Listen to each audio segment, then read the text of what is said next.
नमस्कार, आप देख रहे हैं टॉप एजेंडा। मैं हूं आपके साथ उन्नति भटनागर। बुलेटिन की शुरुआत महत्वपूर्ण अपडेट के साथ। केंद्रीय गृह मंत्री अमित शाह का आज खास दौरा है नोएडा और ग्रेटर नोएडा का, जहां ग्रेटर नोएडा के सीआरपीएफ कैंप जाएंगे गृह मंत्री अमित शाह। ग्रेटर नोएडा के सुथियाना गांव के पास कैंप है। नोएडा के कृभको भवन में भ्रमण का कार्यक्रम भी प्रस्तावित है। तो बड़ी अपडेट, ग्रेटर नोएडा के सुथियाना गांव के पास कैंप है। नोएडा के कृभको भवन में भ्रमण का कार्यक्रम भी प्रस्तावित है। तो ये बड़ी अपडेट आपको बता रहे हैं, जहां गृह मंत्री अमित शाह का आज खास दौरा है नोएडा और ग्रेटर नोएडा के वो दौरे पर हैं। इस दौरान सीआरपीएफ कैंप भी जाएंगे गृह मंत्री और उनके कई कार्यक्रम भी निर्धारित हैं। जहां ग्रेटर नोएडा के सुथियाना गांव के पास कैंप है, नोएडा के कृभको भवन में भ्रमण का कार्यक्रम भी प्रस्तावित है। तो खास आज ये कार्यक्रम गृह मंत्री अमित शाह का नोएडा और ग्रेटर नोएडा का ही खास दौरा बताया जा रहा है, जो कि बेहद ही ज्यादा खास है। इस दौरे के दौरान गृह मंत्री अमित शाह कई महत्वपूर्ण कार्यक्रमों में शिरकत करेंगे और उनके आगमन को लेकर तैयारियां की गई हैं। सुरक्षा के लिहाज से चाक चौबंद व्यवस्था की गई है, ताकि किसी भी तरीके से कोई भी अव्यवस्था गृह मंत्री अमित शाह के दौरे के दौरान न सामने आए।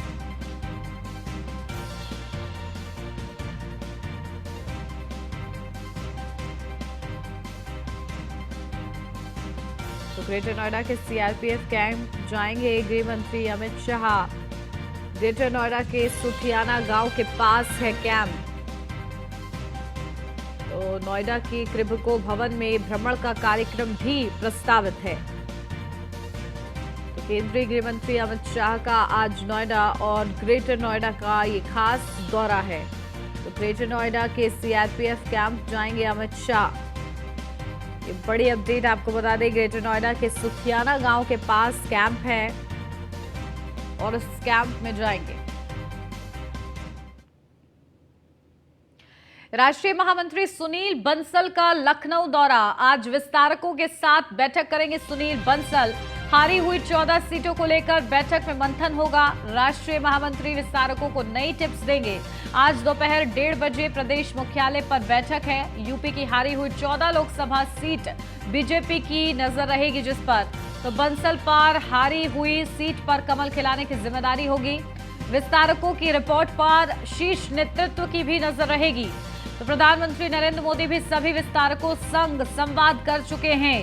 तो यूपी की हारी हुई 14 लोकसभा सीटों पर अब बीजेपी की नजर है और इसके लिए सुनील बंसल कमान संभलते हुए नजर आ रहे हैं। विस्तारकों की रिपोर्ट पर शीर्ष नेतृत्व की भी नजर रहेगी। तो पीएम मोदी भी विस्तारकों के साथ संवाद कर चुके हैं। तो राष्ट्रीय महामंत्री सुनील बंसल का लखनऊ दौरा बेहद ही ज्यादा महत्वपूर्ण हो जाता है, क्योंकि वो विस्तारकों के साथ बैठकें करने आ रहे हैं। हारी हुई जो सीटें रही हैं लोकसभा की बीजेपी के खाते में, वो भी लाने का प्रयास अब सुनील बंसल की तरफ से किया जाएगा। राष्ट्रीय महामंत्री विस्तारकों को नई टिप्स देंगे, नई रणनीति सौंपेंगे कि किस तरीके से काम करना है। और आज दोपहर 1:30 बजे प्रदेश मुख्यालय पर यह बैठक होगी, जहां यूपी की हारी हुई 14 लोकसभा सीटों पर पैनी नजर रहेगी। तो बंसल पर हारी हुई सीट पर कमल खिलाने की बड़ी जिम्मेदारी सौंपी है भारतीय जनता पार्टी आलाकमान ने। तो विस्तारकों की रिपोर्ट पर शीर्ष नेतृत्व की नजर रहेगी। पीएम मोदी भी सभी विस्तारकों संग संवाद कर चुके हैं।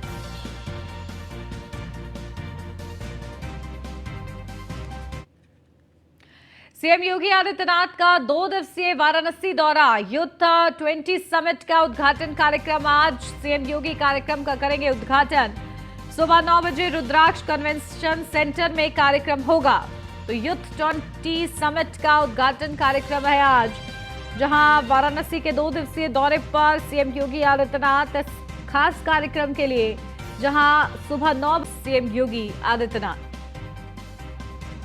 तो कार्यक्रम की विशेष तैयारियां पूर्ण की जा चुकी हैं और इसी के साथ इंतजार है इस उद्घाटन कार्यक्रम का, जिस दौरान क्या कुछ संदेश सीएम योगी आदित्यनाथ देते हैं, ये महत्वपूर्ण रहेगा देखना।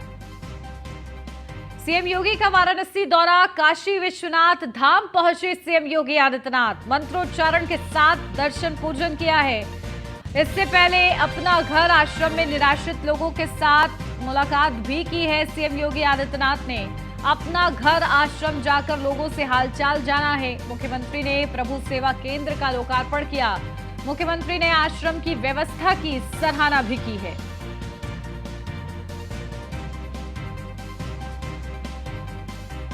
लखनऊ से अब खबर, युवती की गोली मारकर हत्या की गई है। सुशांत गोल्फ थाना क्षेत्र में गोली मारी गई है। क्रिस्टल अपार्टमेंट में रिया गुप्ता नामक युवती की हत्या से हड़कंप मचा हुआ है। पुलिस मामला दर्ज कर आरोपियों की तलाश में जुटी हुई है।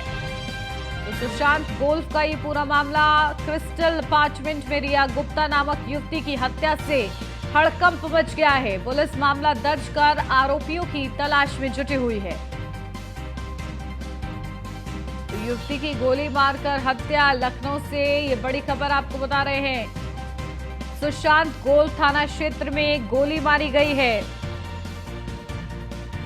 तो वही क्रिस्टल अपार्टमेंट में रिया गुप्ता नामक युवती की हत्या से हड़कंप मच गया है।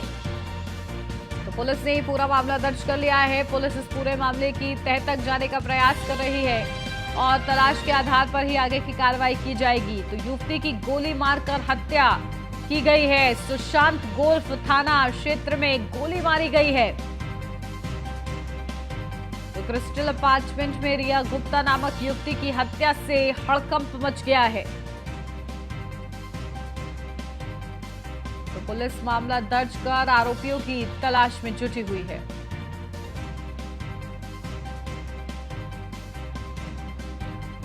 लखनऊ से अगली खबर, मुख्तार अंसारी की बहू निकहत जेल से रिहा। तो चित्रकूट जेल से रिहा हुई है मुख्तार अंसारी की बहू निकहत अंसारी। विधायक अब्बास अंसारी की पत्नी है निकहत अंसारी। 1.50 लाख के मुचलके पर रिहाई का आदेश है। करीब 188 दिन जेल में रही अब्बास अंसारी की पत्नी। मुख्तार अंसारी की बहू और अब्बास अंसारी की पत्नी 188 दिन जेल में रही है।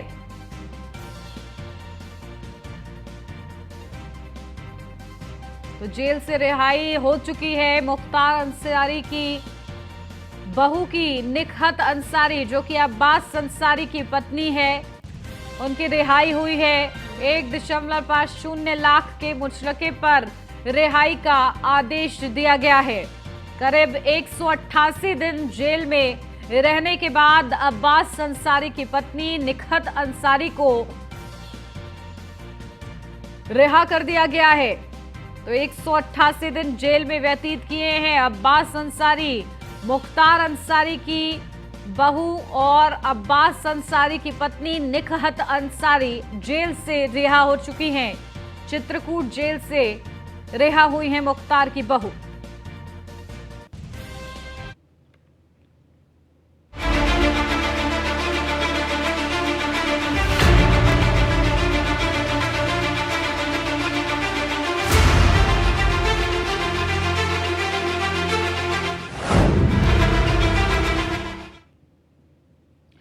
बीजेपी बीते कुछ दशक में ट्रेंड सेटर पार्टी बन गई है। यानी जो वो ट्रेंड सेट करती है, बाकी लोग उस पर आगे बढ़ते हैं। कोरोना काल में वर्चुअल रैली जब होनी थी तो अधिकांश दलों के हाथ पैर फूल गए थे, लेकिन बीजेपी वर्चुअल रैली का प्रयोग 2012 के गुजरात विधानसभा चुनाव में कर चुकी है, जब 3D तकनीक के जरिए तत्कालीन सीएम नरेंद्र मोदी ने एक साथ 80 जगहों पर रैली की थी। ये बताने का मकसद ये है कि बीजेपी रणनीति के मामले में विपक्ष से कोसों आगे है। अब हाल फिलहाल ही देख लीजिए, जिस बूथ मैनेजमेंट के दम पर बीजेपी 2014 से लगातार सफलता के झंडे गाड़ रही है, विपक्ष को उसका महत्व अब समझ में आया है। अब सवाल उठता है कि क्या देरी से की गई तैयारी विपक्ष को भारी तो नहीं पड़ने वाली है। सवाल यह भी है कि बूथ मैनेजमेंट के मामले में विपक्ष की रणनीति क्या वाकई बीजेपी को टक्कर दे पाएगी। देखिए रिपोर्ट। एनडीए की रणनीति पर बढ़ा पीडीए, चुनावी तैयारी में बीजेपी सब पर भारी। देर से जागा विपक्ष तो याद आए बूथ। बूथ साधने में कौन किस पर भारी। बीजेपी की तर्ज पे अब समाजवादी पार्टी भी बूथ मजबूत करने की कवायद में जुट गई है। समाजवादी पार्टी के प्रशिक्षण शिविर में बूथ मैनेजमेंट पे विशेष जोर दिया जा रहा है और खासकर हो रही समाजवादी पार्टी की बैठकों में इसके लिए बाकायदा जिम्मेदारी दी जा रही है। सवाल उठता है कि आखिर बूथ मैनेजमेंट की रणनीति समाजवादी पार्टी को इतनी देर से क्यों याद आई। हार दर हार झेल रही समाजवादी पार्टी के लिए क्या बूथ मैनेजमेंट उतना ही कारगर होगा जितना बीजेपी के लिए अब तक होता रहा है? और क्या बीजेपी के बूथ मैनेजमेंट की टक्कर में समाजवादी पार्टी का बूथ मैनेजमेंट भारी पड़ जाएगा? इन तमाम सवालों को समझेंगे, लेकिन पहले समझिए कि समाजवादी पार्टी किस तरह की रणनीति पर काम कर रही है। समाजवादी पार्टी ने विश्लेषण किया है कि 80 में से 35 सीटों पर उसका अच्छा प्रभाव है। ये वो सीटें हैं जो या तो कभी समाजवादी पार्टी जीत चुकी है या फिर दूसरे नंबर पर रही। इन सीटों पर बूथ मैनेजमेंट पर खास फोकस है। सपा के निशाने पर फ्लोटिंग वोटर हैं। फ्लोटिंग वोटर वो होते हैं जो कभी किसी पार्टी के प्रति प्रतिबद्ध नहीं होते। माहौल देखकर वोट करते हैं ये फ्लोटिंग वोटर। समाजवादी पार्टी ने हर बूथ पर 10 लोगों की कमेटी बनाई है, जिसमें पीडीए का खास ख्याल रखा गया है। इन कमेटियों को 100 लोगों से संपर्क का टास्क दिया गया है। बूथ कमेटियों के ऊपर सेक्टर कमेटियां बनाई गई हैं। हर सेक्टर कमेटी 10 से 12 बूथ कमेटियों के कामकाज पर नजर रखेंगी। इसके अलावा हर विधानसभा में 6 जोन और हर जोन में 6 सेक्टर बनाए गए हैं। समाजवादी पार्टी का ये वो मॉडल है जिसका प्रयोग बीजेपी 2014 से पहले से करती आई है। माइक्रो बूथ मैनेजमेंट, जिसके माहिर खिलाड़ी गृह मंत्री अमित शाह और सुनील बंसल माने जाते हैं। याद करिए, 2014 से पहले जब मोदी शाह की जोड़ी गांधीनगर से दिल्ली पहुंची थी तो उनके पास बूथ मैनेजमेंट का वो मॉडल था जिससे गुजरात में नरेंद्र मोदी को अजय बना रखा था। बतौर उत्तर प्रदेश के प्रभारी अमित शाह ने 2014 में इस फॉर्मूले पर रणनीति बनाई और नतीजा हुआ कि बीजेपी को बम्पर जीत मिली और सूबे के 80 में से 73 सीटें सहयोगियों के साथ जीत गई। फिर साल 2017 के विधानसभा चुनाव, 2019 के लोकसभा चुनाव और 2022 के विधानसभा चुनाव में भी बीजेपी की रणनीति खासी कारगर रही और विपक्ष को संभलने का मौका ही नहीं मिला। बीजेपी के इसी फॉर्मूले के सहारे अब विपक्ष भी खुद को खड़ा करने की जुगत में लगा है। ज्यादा वक्त नहीं हुआ जब बीएसपी प्रमुख मायावती ने भी बूथ लेवल पर संगठन को मजबूत करने के लिए कई बैठक की और जोन वाइज इसकी जिम्मेदारी भी बांटी।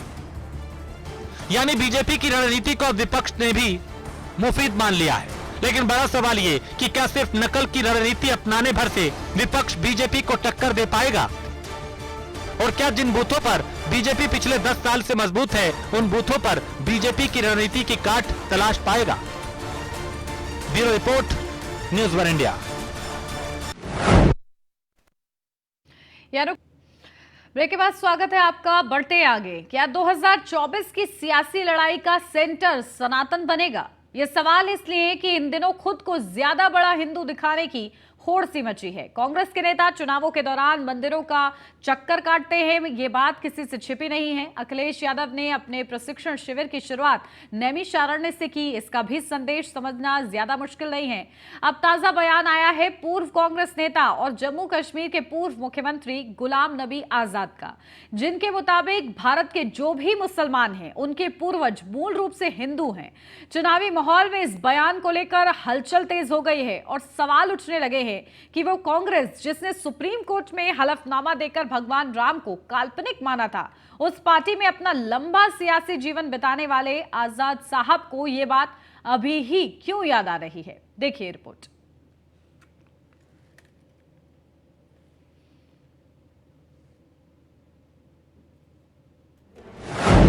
बयान पर तेज हुआ घमासान। 2024 के बाद देश का माहौल बदला है, इसमें कोई शक नहीं, लेकिन इस कदर बदल जाएगा कि खुद को सनातनी साबित करने की होड़ सी मच जाएगी, इसकी कल्पना 2014 से पहले शायद किसी ने ना की हो। एक वक्त में हिंदू प्रतीकों की अनदेखी करने वाले दल भी इन दिनों हवन पूजन खूब कर रहे हैं। नैमिषारण्य में अखिलेश और शिवपाल यादव का किया गया यज्ञ आपको याद ही होगा, लेकिन अब इससे 2 कदम आगे निकल गए हैं कांग्रेस के पूर्व वरिष्ठ नेता और जम्मू कश्मीर के पूर्व मुख्यमंत्री, जिनका एक वीडियो तेजी से वायरल हो रहा है, जिसमें वो साफ साफ कहते पाए गए कि कश्मीर के सारे मुसलमान कन्वर्टेड हैं। पहले सुनिए वायरल वीडियो में क्या कहा गया। हमारे हिंदुस्तान में इस्लाम सिर्फ वैसे पूरा इस्लाम तो आया ही 1500 साल पहले। हिंदू धर्म बहुत पुराना है, तो बाहर से आए होंगे 10-20, वो जब मुगलों के वक्त में उनकी फौज में थे। बाकी तो सब हिंदू से ही कन्वर्ट हुए हैं मुसलमान हिंदुस्तान में। और उसकी मिसाल हमारी कश्मीर में, कश्मीर में कौन था 600 साल पहले मुसलमान? सब कश्मीरी पंडित थे, सब वही इस्लाम कर गए, बन गए। अब आइए आपको गुलाम नबी आजाद के बयान की कुछ खास बातें ग्राफिक्स के जरिए समझाते हैं। उनके मुताबिक इस्लाम धर्म 1500 साल पहले आया, हिंदू धर्म उससे कहीं ज्यादा पुराना है। मुगलों की फौज में 10-20 लोग बाहर से आए होंगे, बाकी सब हिंदू से मुस्लिम में कन्वर्ट हो गए। 600 साल पहले कश्मीर में कौन था? सभी कश्मीरी पंडित थे जो मुसलमान बन गए। सभी इसी हिंदू धर्म में पैदा हुए हैं। मौसम चुनावी हो, इस तरह के बयान सामने आए तो सियासी हलचल तेज होना लाजमी है। बीजेपी ने इस बयान के सामने आते ही पूरा मामला लपक लिया। आदरणीय गुलाम नबी आजाद जी का बयान कड़वे सच को स्वीकार करने जैसा, और मैं इसका स्वागत करता हूं। आदरणीय नरेंद्र मोदी जी के नेतृत्व में कश्मीर में पूर्णतः शांति बहाली की परिस्थितियां पैदा हुई हैं। धारा 370 और 35 से खत्म करके समूचे भारत के साथ एक रस करने का काम किया गया है। और आदरणीय नरेंद्र मोदी जी के नेतृत्व में पत्थरबाजों को भी सबक सिखाया गया। कश्मीर में पत्थरबाजी नहीं है।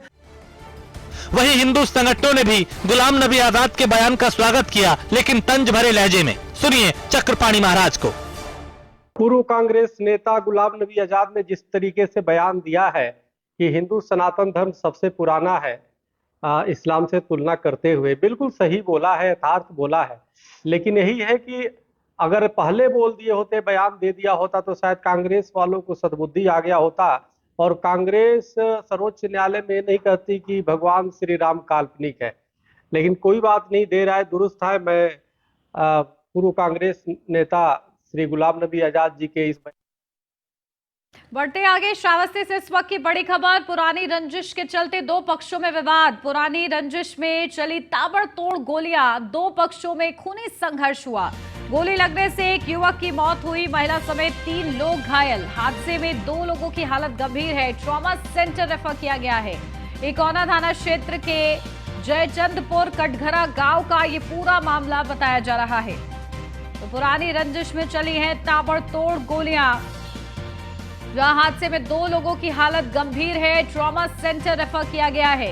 इकोना थाना क्षेत्र के जयचंदपुर कटघरा गांव का पूरा मामला सामने आया है। पुरानी रंजिश के चलते गोलियां चली हैं। हादसे में 2 लोगों की हालत गंभीर बताई जा रही है, जिन्हें ट्रॉमा सेंटर रेफर किया गया है। बड़ा ये पूरा मामला श्रावस्ती से सामने आया है, जहां श्रावस्ती से इस वक्त की बड़ी खबर आपको बता दें, जहां खूनी संघर्ष हुआ है 2 पक्षों के बीच। पुरानी रंजिश को लेकर ताबड़तोड़ गोलियां चली हैं और इस वजह से गोली लगने से एक युवक की मौत हो गई है। महिला समेत 3 लोग घायल बताए जा रहे हैं। हादसे में 2 लोगों की हालत गंभीर है, जिन्हें ट्रॉमा सेंटर रेफर किया गया है। तो इकोना थाना क्षेत्र के जयचंदपुर कटघरा गांव का ये पूरा मामला है। तो खूनी संघर्ष हुआ है 2 पक्षों में पुरानी रंजिश के चलते, और इसी की वजह से एक की मौत हुई है इस खूनी संघर्ष में। तो वहीं 3 लोग घायल बताए जा रहे हैं, जिसमें महिला भी शामिल है, लेकिन 2 की हालत गंभीर बनी हुई है, जिनको ट्रॉमा सेंटर के लिए रेफर किया गया है। डॉक्टर्स की तरफ से पूरी कोशिश की जा रही है, लेकिन ये खूनी संघर्ष बताया जा रहा है कि पुरानी रंजिश के चलते हुआ है। लेकिन इस दौरान ताबड़तोड़ गोलियां चली है दोनों ही पक्षों की तरफ से। तो पुलिस का क्या हस्तक्षेप रहता है इस पूरे मामले में और किस तरीके से कार्रवाई की जाती है, देखना होगा। इकोना थाना क्षेत्र के जयचंदपुर कटघरा गांव का पूरा मामला है। अपडेट रहते हैं, हमारे संवाददाता विनीत शर्मा हमारे साथ जुड़ गए हैं। विनीत, क्या कुछ अपडेट है? देखिए, खूनी संघर्ष हुआ है, एक की जान गई है और घायल भी बताए जा रहे हैं। सबसे पहले घायलों की क्या अपडेट? जी बिल्कुल, आपको बता दें, श्रावस्ती जनपद में एक गोलीकांड हुआ, जिसमें गोलीकांड में एक शख्स की मौत हो गई और 4 लोग घायल बताया जा रहा है। पुरानी रंजिश के चलते ये गोलीकांड हुआ है, जिसमें ताबड़तोड़ गोलियां चली हैं, जिसमें एक शख्स की मौत हो गई और 5 लोग घायल बताया जा रहे हैं। दरअसल पूरा मामला इकोना थाना क्षेत्र के अंतर्गत जयचंदपुर कटघरा गांव का मामला प्रकाश में आया है। पुरानी रंजिश के चलते ये गोलीकांड हुआ है, जिसमें तत्परता दिखाते हुए पुलिस ने फिलहाल 5 लोगों को गिरफ्तार किया है और ऐसे अपराधियों के लिए कानून गठित कर दी है। पुलिस जांच पड़ताल कर रही है और जो फरार चल रहे हैं अभियुक्त, उनको गिरफ्तार करने के लिए टीम गठित कर दी है। श्रावस्ती जनपद में कहीं ना कहीं कानून का खौफ देखने को न मिला लोगों में। बिल्कुल, देखिए बेखौफ होते हुए लोग इस तरीके से खूनी संघर्ष कर रहे हैं, जिसकी वजह से एक की जान भी चली गई है।